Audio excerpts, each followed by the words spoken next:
마르코가 전한 거룩한 복음입니다. 주님 영광 받으소서. 예수님께서는 5천 명을 배불리 먹이신 뒤 곧 제자들을 재촉하시어 배를 타고 건너편 벳사이다로 먼저 가게 하시고 그 동안에 당신께서는 군중을 돌려보내셨다. 그들과 작별하신 뒤에 예수님께서는 기도하시려고 산에 가셨다. 저녁이 되었을 때 배는 호수 한가운데에 있었고 예수님께서는 혼자 뭍에 계셨다. 마침 맞바람이 불어 노를 젓느라고 애를 쓰는 제자들을 보시고 예수님께서는 새벽녘에 호수 위를 걸으시어 그들 쪽으로 가셨다. 그분께서는 그들 곁을 지나가려고 하셨다. 제자들은 예수님께서 호수 위를 걸으시는 것을 보고 유령인 줄로 생각하여 비명을 질렀다. 모두 그분을 보고 겁에 질렸던 것이다. 예수님께서는 곧 그들에게 말씀하셨다. 용기를 내어라, 나다. 두려워하지 마라. 그러고 나서 그들이 탄 배에 오르시니 바람이 멎었다.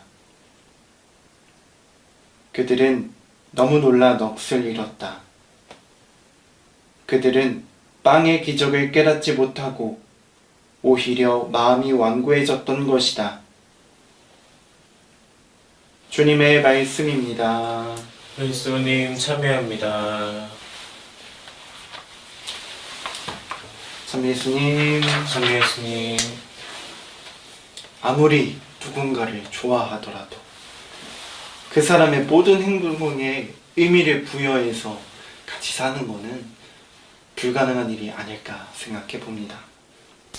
가능하다 해도 굉장히 피곤한 일일 것 같아요. 무심코 그냥 컵을 하나 드는 이런 행위에도 어떤 의미를 부여하고 저 사람은 왜 저럴까 생각을 하면은 아마 피곤함에 또 정말 금방 지치지 않을까라는 생각을 해봅니다.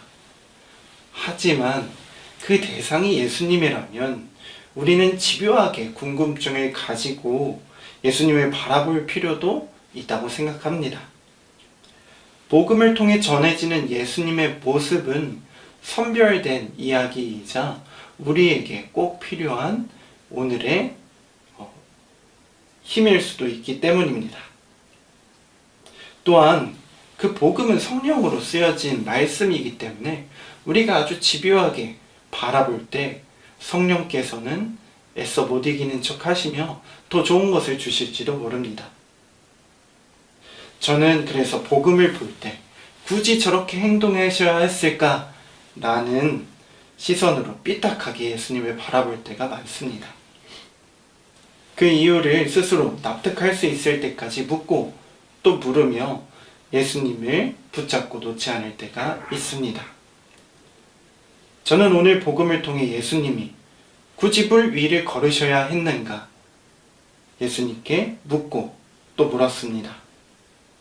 물 위를 걷는다는 행동 자체가 과학적으로 불가능할 뿐더러 사람이라면 이성적으로 그럴 생각을 하지조차 않기 때문입니다.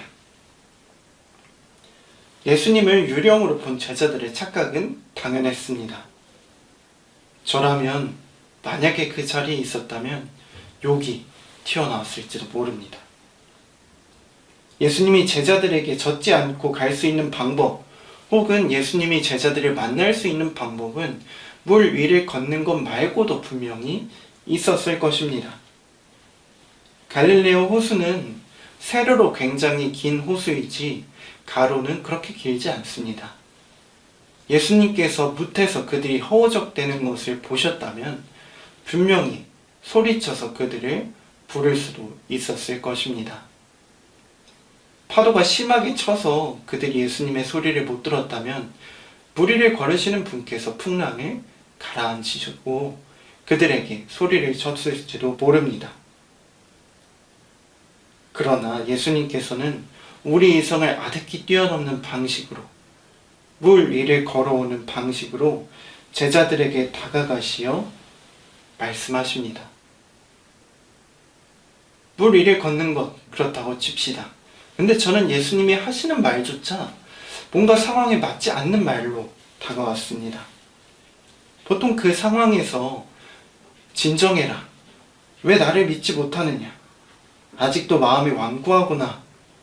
나와 같은 말을 했다면 더 잘 어울릴 텐데 왜 용기를 내어라 라는 말씀을 하셨을까? 저는 그 말도 이해가 되지 않았습니다.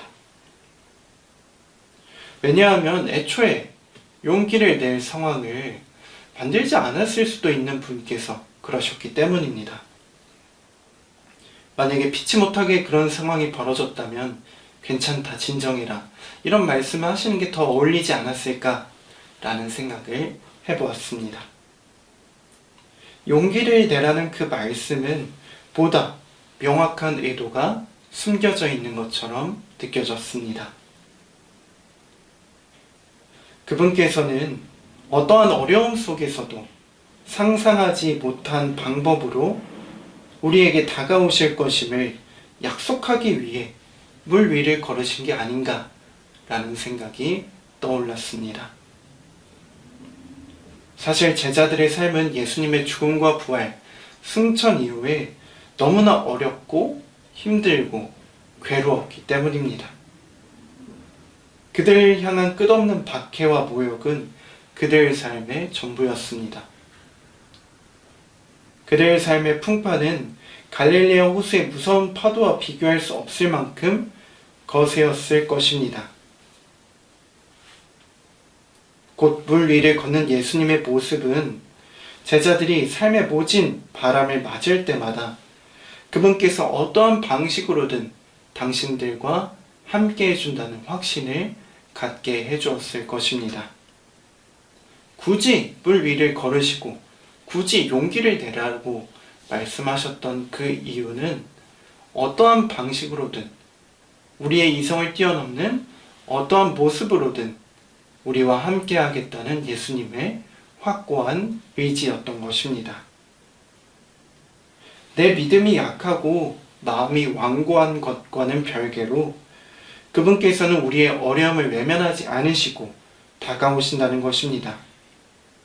다만 그 방법이 아주 기상천외한 방법일지라 오늘 제자들처럼 예수님을 유령으로 치부하고 밀어낼지도 모릅니다. 하지만 놀란 마음을 부여잡고 그분 목소리에 귀를 기울인다면 우리는 그분께서 주시는 평화에 그분을 알아보고 다시금 물을 헤쳐나갈 수 있을 것입니다.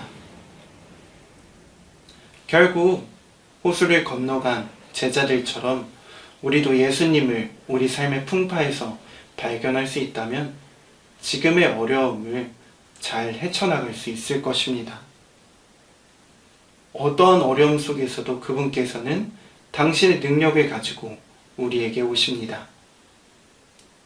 다만 우리가 알아보지 못해서 당황스럽고 또 왜 저렇게까지 하시는가 의문점을 가질 수도 있겠지만 그분께서 우리를 사랑하기 때문에 그분께서 오셨다는 사실을 잊지 않으셨으면 좋겠습니다. 일독서에 나오는 것처럼 완전한 사랑은 두려움을 쫓아냅니다.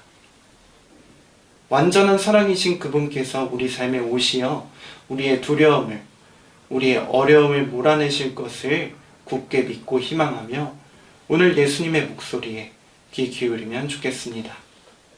용기를 내어라, 나다. 두려워하지 마라.